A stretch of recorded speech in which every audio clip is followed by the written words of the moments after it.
दूसरा के कहला पे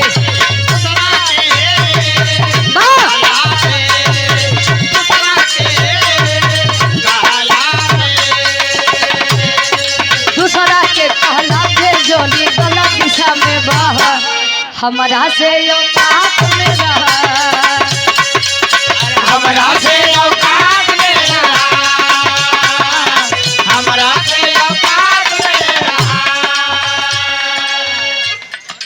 देखिए अरे जाना था तू कितना बड़का पानी भया जाना था कितना दूध के धोया है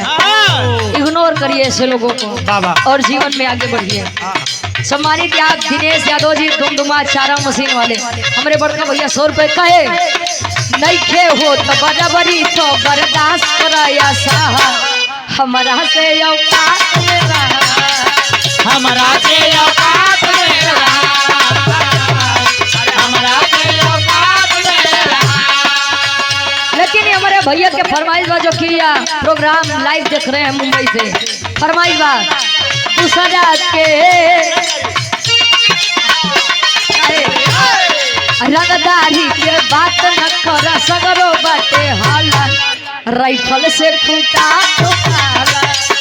राइफल से खूटा ठोकाला राइफल से खूटा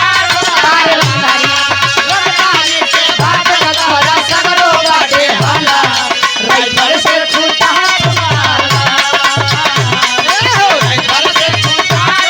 एक लाइन ये जाड़ा के मौसम में जाड़ा के महीना में कोनो प्रेमी अपने प्रेमिका से कहे वीरेंद्र भैया जानू हो जाड़ा में जानू हो जाड़ा में जानू हो जाड़ा में